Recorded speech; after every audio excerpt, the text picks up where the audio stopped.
E aí pessoal, vamos mais uma aula aí teórica. A gente vai falar hoje sobre interfaces de comunicação. É um assunto que vai ser abordado com mais profundidade durante o curso, né? Em várias aplicações, vários métodos aí de utilizar. Hoje a gente vai passar uma visão geral, básica aí, para você ter ideia, né, do que são essas interfaces mais comuns aí quando a gente lida com sistemas embarcados. Bom, para começar, né, quando a gente fala de interfaces de comunicação, né, é quando a gente pensa em sistemas embarcados, e como a gente já discutiu o que são sistemas embarcados, a gente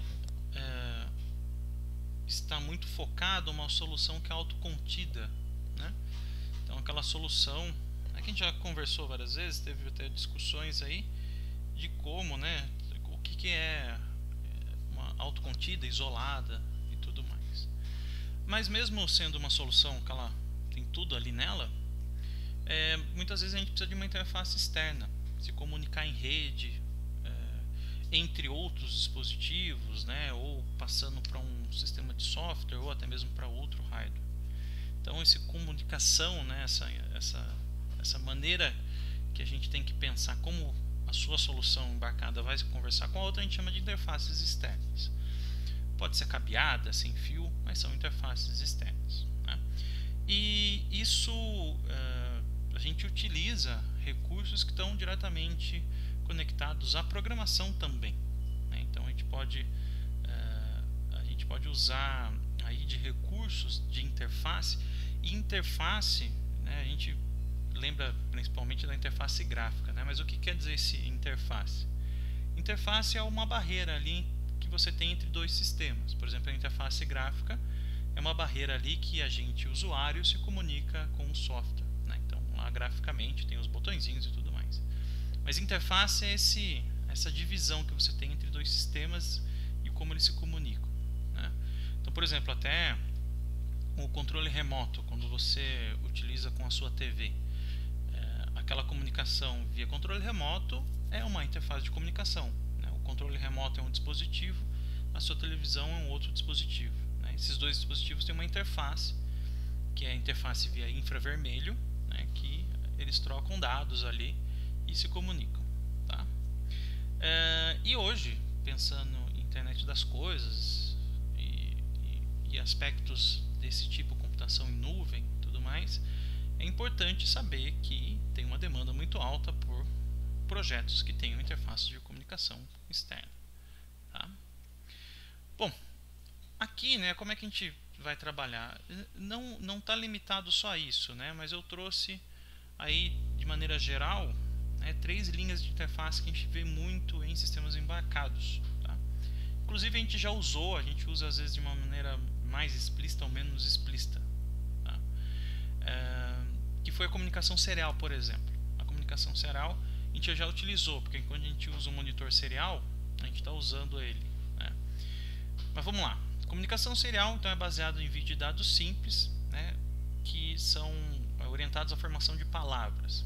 E também já usei esse termo palavras, mas palavras é aquele conjunto de dado que você vai passar, tá?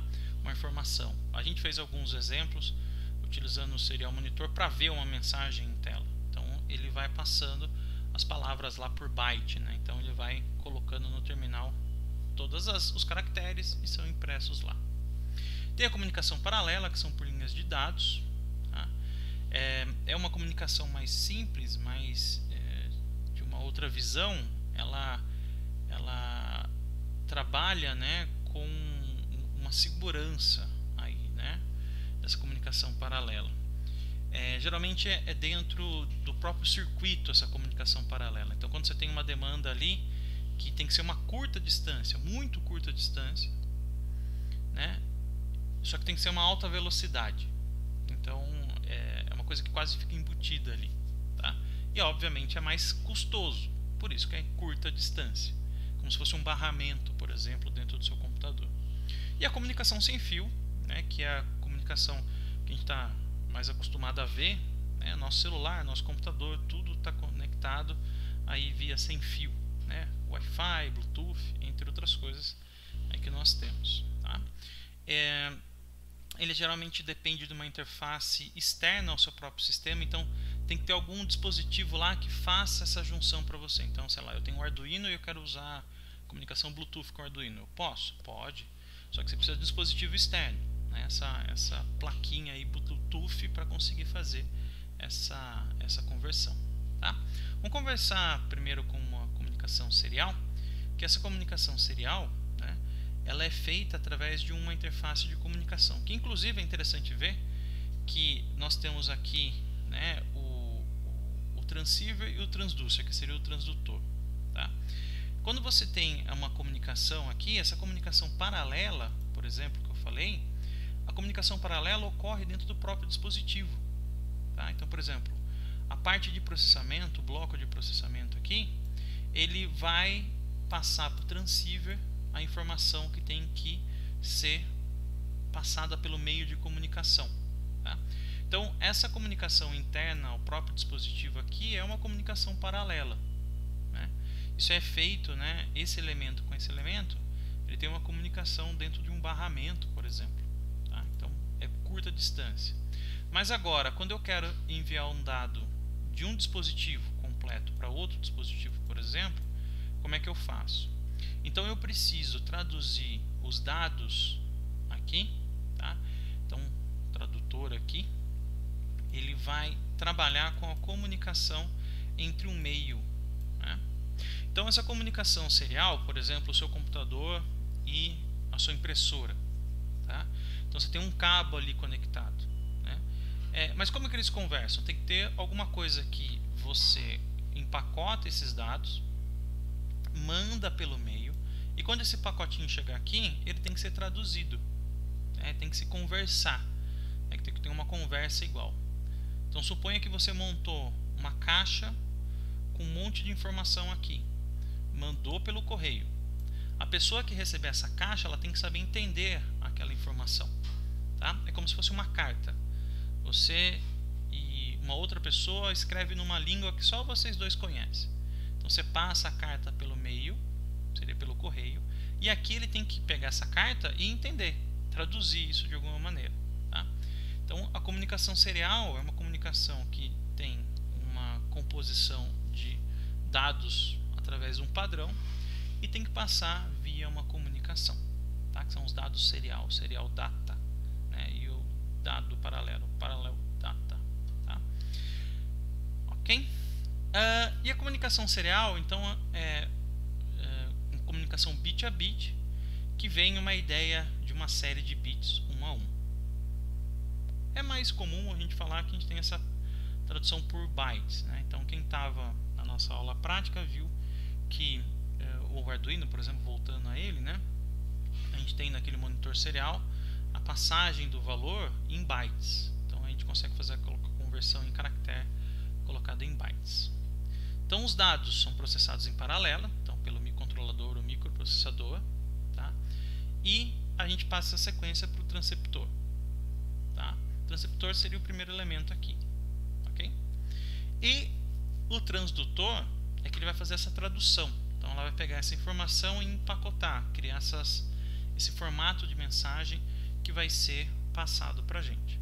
Então por isso que uma interface computador e impressora, elas sabem conversar, porque o computador empacota as informações para a impressora, esses dados passam via o cabo, que são convertidos em sinais eletromagnéticos, que passa pelo meio físico, e a impressora traduz isso aí, né, consegue fazer uma tradução desses dados e entende o que tem que fazer. Então você mandou imprimir, então você passou o documento para ela. Como é que o documento vai para a impressora? É montado, então, todas as partes, vai passando o documento por partes e é colocado num buffer lá dentro da impressora. Só que a impressora ela tem que receber esses dados aí e saber o que fazer com eles, montar e entender. Então toda a comunicação paralela ocorre assim. Estou usando o exemplo da interface com computador e impressora porque é mais palpável, né? Mais próximo da gente. Tá, ok? Uma comunicação, eu vou falar de duas aqui, né, mas são padrões que nós temos aqui, né, de comunicação. A primeira é a UART, tá? Universal Asynchronous Receiver Transmitter, que seria de assíncrono, então não tem uma sincronia entre os dois, tá? Entre os transceptores principalmente, porque quem cuida dessa comunicação, o jeito que eles conversam, é a parte do transceptor, tá? E ali, né, ele chama universal porque ele tem padrão aí de montagem e desmontagem dessas informações, desses pacotes de informação, e ele chama de universal. Então o formato é universal. Só precisa ter uma paridade aí de como vai ser essa comunicação. Então, ou seja, qual que vai ser a frequência ali de comunicação. Então, o que a gente faz, por exemplo, no Arduino, que é configurar 9600, é 9600 bits por segundo. Então é a taxa de transferência que a gente tem. Tá? E alguns padrões que estão muito usados aí na indústria são esses de baixo, aí, o RS-232, o 422 e o 485. Tá? Já fiz algumas coisas com esse padrão RS-232. É usado em máquinas aí para que as máquinas possam conversar ali, né? Possam fazer um trabalho aí de fluxo de informação entre um par. Tá? A comunicação serial, né? Ela tem como algo notável, né? A parte de envio, né? E recepção. Então o R, e isso existe essa nomenclatura de R e RX-TX, inclusive no Arduino. Então o R é de receber, receiver, e o T é de transfer. Tá? Então duas interfaces UART, elas têm essa sincronização, na verdade, né, uma comunicação, porque no caso isso aqui é assíncrono, né, não tem uma sincronia entre eles,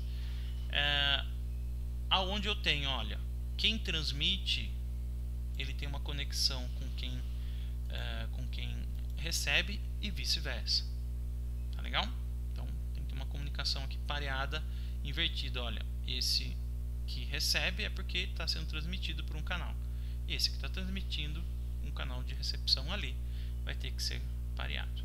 Essa comunicação serial ocorre, se vocês querem procurar um exemplo aí, se vocês pegam uma interface Bluetooth, você tem que encaixar ali, né, e conversar o Arduino com a interfacezinha Bluetooth. Essa comunicação entre o Arduino e a interface Bluetooth, antes de mandar pro sem fio, né, via Bluetooth, eles comunicam desse jeito, pelo RX-TX do Arduino, que é o 0 e 1. Tá? São os pinos 0 e 1 que nós temos ali. E é sempre a palavra, então é uma formatação aqui, né, de bits, né, então que são zeros e 1, tá? Colocando entre o pico, né, ligado e desligado, representar 1 e 0, né? E tem uma formatação, então o bit lógico aqui 0 para falar que começa a transmissão, termina a transmissão, e aqui um bit que chamamos bit de paridade, que é um bit de verificação. Como você faz uma comunicação aí via um meio físico, pode ter alguma interferência e mudar algum valor aqui da série. Então esse bit de paridade ele faz um cálculo, ele faz uma operação para ver se o que chegou foi íntegro o que mandou, tá? Então isso aí é feito por pulsos, né? Vai passando aqui entre a conexão. Isso tudo muito rápido, né? Veja que lá mesmo no Arduino a gente tem lá uma configuração 9600 bits por segundo. Então imagina quantas palavras ali ele consegue mandar dentro de um segundo, tá? Ok? A síncrona, né, que é o USART, né, que pode fazer uma transmissão e recepção ao mesmo tempo. Então na assíncrona, um envia, outro recebe e vice-versa, né? Tem que essa transição aí um por vez, né? Então num estado ele está enviando e no outro momento ele está recebendo, tá? O que acontece é que isso demanda, né, essa falta de sincronização pode deixar a comunicação mais lenta e ociosa, né? Então você pode ter um tempo ali que você poderia estar usando para fazer alguma transferência ali para um canal de comunicação. O formato com síncrono aí, ele trabalha, né, com uma maneira de temporalizar. Então ele vai temporalizar ali, né, uma temporização do que vai ser enviado, né? No RT antigo, né, o anterior que a gente falou, a gente chama modelo escravo, né? Ou seja, um é mestre, o outro escravo. Então quer dizer, quem está mandando, quem está recebendo tem um controle assim. Agora, quando você usa aqui, né, a gente pode usar, e isso no nosso Arduino nós temos a interface USART para fazer essa sincronização, tá? Então, no caso aí no Arduino de fato, a gente usa o síncrono, tá legal? Então, a emissão dos dados, né, o síncrono, a gente pode usar uma emissão por tempo. Então, aqui o assíncrono, quem está mandando os dados tem que mandar do começo ao fim. Nada pode interferir o envio dele, tá? Agora, com o síncrono, eu tenho um canal de comunicação que fala ali quem que está mandando e quem está recebendo. Então, ele é como se fosse uma sinalização ali e fala qual é o momento que quem está recebendo e quem está mandando. É como se eu tivesse dois canais. Um canal fala quem é o mestre ali, quem está mandando, e o outro lado, obviamente, seria que está recebendo. E um outro canal são os dados. É como se fosse um sinal, né? Um sinal de quem está mandando. E outro canal seria os dados passados efetivamente. A gente usa ainda, né, a comunicação RxTX como padrão aqui das duas interfaces, né, comunicando, tá? Então é uma maneira que a gente tem de sincronizar. Depois, eu insisto, a gente vai ter algumas atividades aí de pesquisa e vocês vão colocar mais um estudo mais aprofundado, e também essa comunicação a gente vai usar em vários experimentos durante o curso, não durante a disciplina em si, né, mas durante o curso vocês vão ver aí, vão ter aulas específicas que vão usar a comunicação USART, tá? Uma outra comunicação serial, uma interface aí, né, que é um barramento também bidirecional e síncrono, é o I2C, o Inter-Integrated Circuit, que é muito interessante para você trabalhar com uma emissão onde você tem multimestre. Então você tem lá uma conexão que você quer trabalhar ali com a emissão de dados em vários momentos diferentes, né? E essa interface 2C, ela veio para solucionar um problema grande que a gente tinha, por exemplo, que a gente tinha que fazer essa sincronização a partir de vários pinos, né? Então essa sincronização ou essa interface aí de sincronização, ela tem uma maneira de trabalhar com endereço único. Então o que acontece? Você economiza aí pinos nesse sentido, né? Então você não precisa de uma montagem muito extensa, tá? Tem os pinos da parte do mestre, do escravo, e você tem que mandar esses sinais. Isso ele simplifica, ele unifica ali e faz com que o barramento possa trabalhar em um dos dois modos, ou em ambos, né, dependendo da situação. Ele tem ali, né, uma sincronização também de canal, onde você tem a parte de sincronia, que está mandando, que está recebendo, e também a parte de dados. Então o I2C ele tem dois canais, né? O SDA, o D, né, vem de data ou de dados seriais, e o SCL, que é de clock, ou é o temporizador, tá? Então quando você tem um sinal de clock aqui, por exemplo, em alto, tá, quer dizer que ele está enviando, e embaixo você não está enviando. E o SDA, que é o ciclo aí de enviar os dados, você tem, né, os dados variando aí alto, baixo, que é a descrição dos bits, tá? Então a interface I2C ela é uma interface que precisa de um componente que faça essa multiplexação, tá? e consiga coordenar isso para a gente. Tanto que ele tem uma mesma linha de transmissão, tá? Então os dados aqui são transmitidos, né, sempre pela mesma linha. Só que tem um canal aqui, que é o clock, que indica, né, como é que ele vai funcionar. Então eu posso ter vários tipos de componentes que estão no modo escravo, por exemplo, tá? E eu posso informar que hora que eles enviam. Então quando eu mando um sinal aqui, é a vez desse enviar, ou é desse, ou é desse. E ele usa o canal de envio de dados para cada um deles, tá? Então esse compartilhamento ele fez com que você conseguisse colocar vários componentes embutidos, às vezes em um módulo só. Então você consegue endereçar vários componentes diferentes através de uma única marcação ali, um único barramento.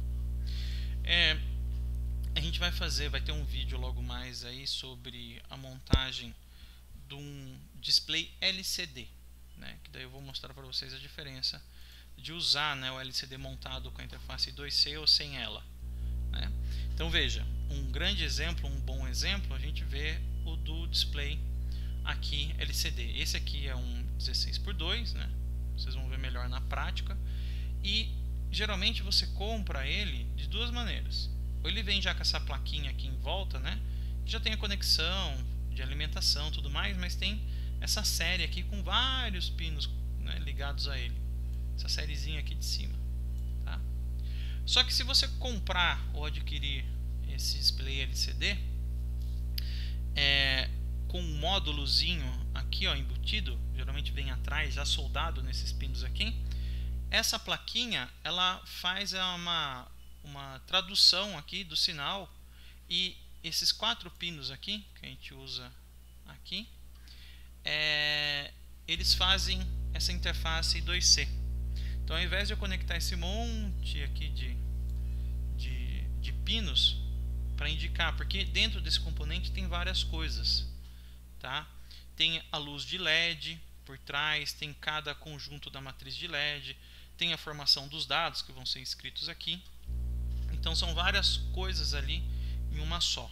Então você tem que fazer uma sincronia do que eu vou acessar por vez. Aqui com comunicação I2C ele facilita a gente, tanto que até a montagem aqui fica muito mais fácil com o I2C, tá?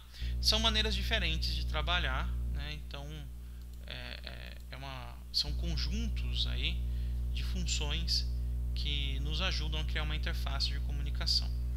E esse é um bom exemplo. Para que serve uma interface de comunicação? Para a gente facilitar a transição aí de dados entre dois sistemas diferentes. No caso seria o Arduino para o display LCD. Aí, tá?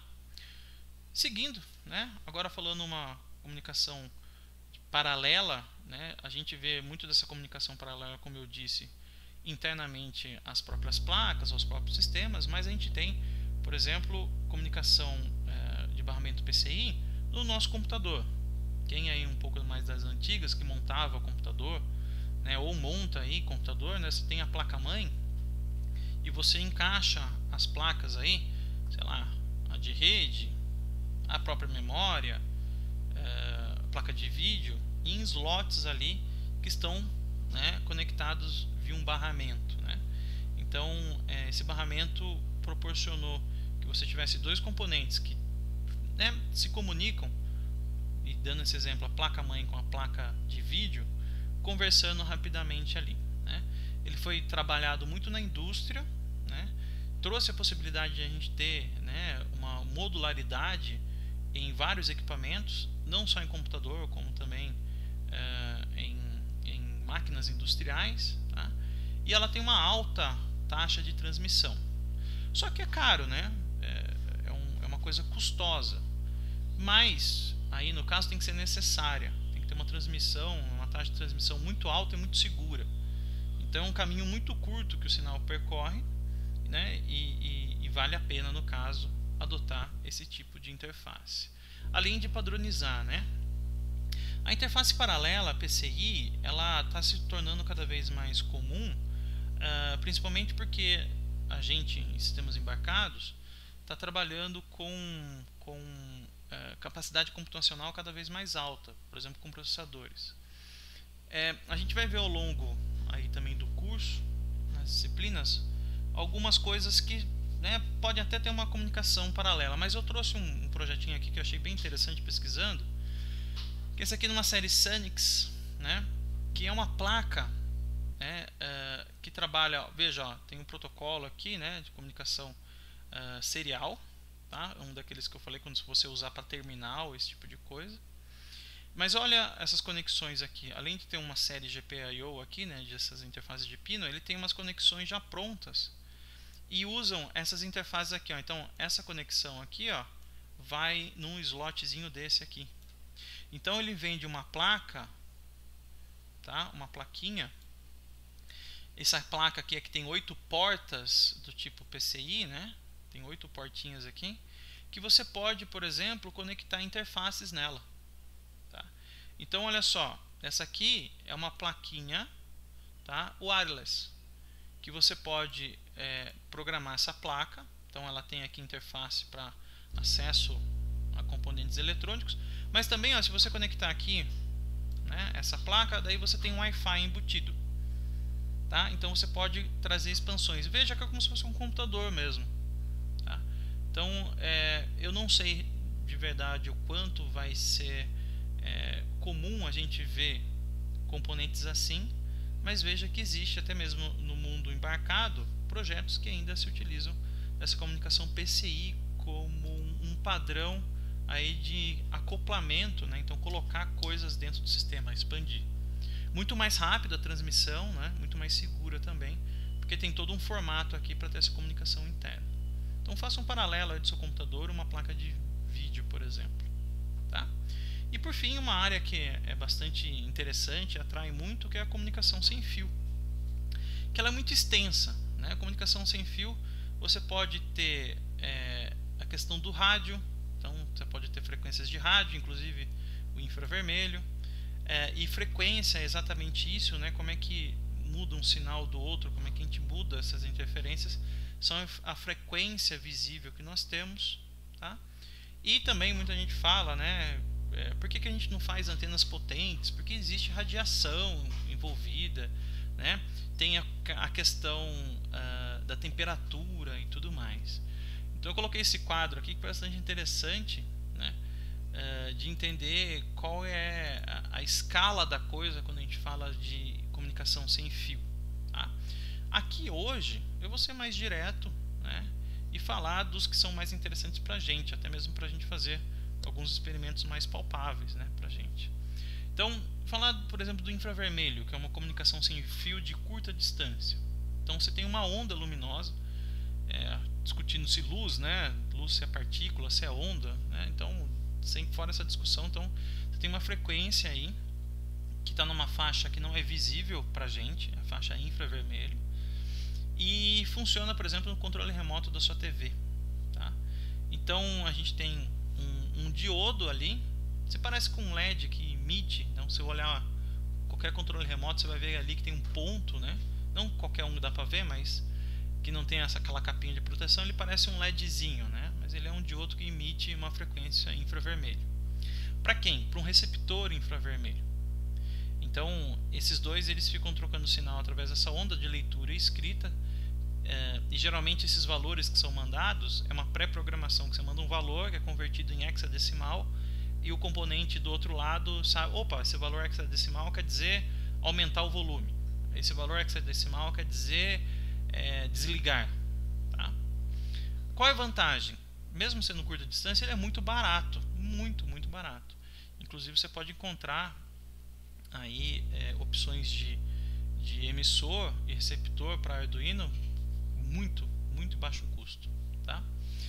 A comunicação sem fio por radiofrequência, essa aí é o filé mignon aí da comunicação, principalmente embarcada, que é a comunicação Wi-Fi, Bluetooth, entre outras aí. Tá?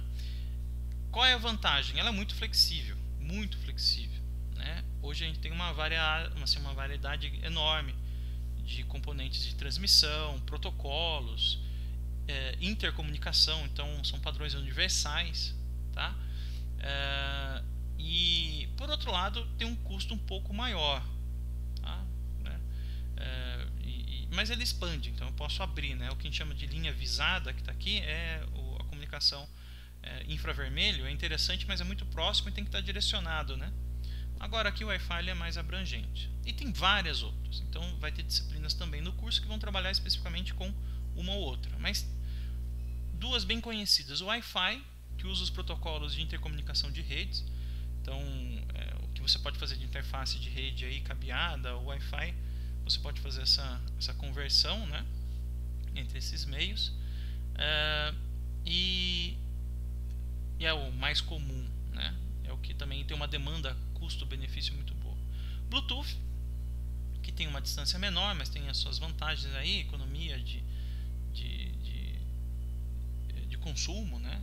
Aí, mas ele é um pouquinho menos flexível que o Wi-Fi. E tem, por exemplo, o Li-Fi, né, que é a partir de luz, que usa a rede elétrica para fazer transmissão. Então, a rede elétrica, né, a luz mesmo, né? Então tem também essas novas tecnologias aí que se utilizam de novas ferramentas para colocar. Eu nunca usei, né, o Light Fidelity, né, mas ele é um sisteminha que através de luz você consegue mandar dados. É bastante interessante. Procura aí sobre Li-Fi, tá? Muito usado para automação residencial, né? Tem um grande potencial de ambientes fechados, né? Não pode ser ambiente aberto, mas ele também é uma rede sem fio, tá? Falar um pouquinho mais do Bluetooth. O Bluetooth é o que está bastante comum aí, né? Celular, dispositivos pequenos, né? Nós temos várias classes aí que a gente pode trabalhar com Wi-Fi. E tem as transmissões mais comuns são de 1 MB, 3 MB e 24 MB. O que muda ali a sua classe é 1, 2 e 3, né? Que é a quantidade de decibel miliwatts que você tem de cada um, né? E o Bluetooth ele acabou sendo algo incorporado na indústria. Então vários equipamentos médicos industriais usam o Bluetooth como uma interface viável. Ainda hoje, para projetos aí, se for um projeto bastante localizado, né, uma interface sem fio que seja bastante localizada e fiel, o Bluetooth é bem interessante, ele pode ser uma boa opção. Por exemplo, esses projetos que é muito comum da gente ver, né, um aplicativo de celular se comunicando com o Arduino. Como é que eu faço esses dois se comunicarem? Bom, o Arduino precisa de alguma coisa que converse com ele. Poderia ser o Wi-Fi? Poderia, mas com a interface Bluetooth, ó, eu tenho uma interface Bluetooth e está vendo que eles estão trocando dados aqui através das duas portas 0 e 1, que é o RX-TX dele. Então aqui, ó, nesse par aqui, essa comunicação é uma comunicação serial. E a partir daqui, né, o sinal vem aqui para o celular, tá? Uma interface Bluetooth aqui um pouquinho mais de perto, tá? É uma das interfaces mais baratas que a gente tem hoje, que a gente consegue conectar muito facilmente ao nosso Arduino e começar a fazer uma brincadeira interessante. Veja que aqui ele está conectado também um sensor chamado DHT11, que é um sensor que afere temperatura e umidade do local. Então veja, ó, eu construí em Arduino, esse carinha fica aferindo aqui a temperatura e umidade e eu passo esses dados aqui para o meu celular, tá? Então é um conceito bastante interessante, é bem barato ainda trabalhar com Bluetooth e é viável. Tem que ser bem próximo, né? Mas é interessante. Talvez a mais interessante aí, que tem uma aplicação mais extensa, é o Wi-Fi, que é homologado e ele é muito usado também porque ele faz essa conversão de uma rede capeada para uma rede Wi-Fi, né? Ela trabalha com uma padronização da I3E, né? I3E 80211, tá? Bastante consolidada, tá? Tem alguns problemas porque tudo que é sem fio pode ter uma intervenção, antena, sinal eletromagnético, barreira física mesmo, o sinal não passa, uma parede, coisas desse tipo, tá? Os parâmetros deles ficam definidos aí, principalmente em duas camadas. A camada Φ, que seria a física, tá? Que é os dados mesmo colocado aí entre os nós. Então tem uma variação aí 2 GHz aí até maior, né? Então ele pode trabalhar com uma frequência nessa variação aqui. E a camada MAC, que cuida da parte do endereçamento, né? Qual é o direcionamento entre os componentes. Tem como usar isso aí? Tem como usar. Se você quiser trabalhar diretamente, eu aconselho usar essas interfaces prontas, né? Por exemplo, o ESP8266, que é uma interface muito interessante para trabalhar. Você pode até rodar a programação Arduino nela, mas ela já tem acoplada na plaquinha já o terminal Wi-Fi. Essa placa aqui é mais uma placa de extensão para você usar o recurso Wi-Fi. Mas também tem alguns outros módulos aqui, ó, que você põe uma anteninha. Veja que é uma anteninha parecida com o de roteador, né? Para você poder também anexar aí ao seu projeto e poder trabalhar. Então hoje, né, aí tá cada vez mais barato a gente achar interfaces de comunicação Wi-Fi que possam ser trazidas aí. Essa é bastante interessante porque o seu dispositivo acaba tendo as mesmas características de um computador. Você pode colocar um número IP, ele pode ser acessado dentro da rede mesmo, ali de computadores, tá? Então ele vira mesmo um dispositivo de acesso, ok? Pessoal, então é isso. Qualquer dúvida, por favor, me procurar pelo Teams ou por e-mail, e a gente se encontra aí na próxima aula. Até mais!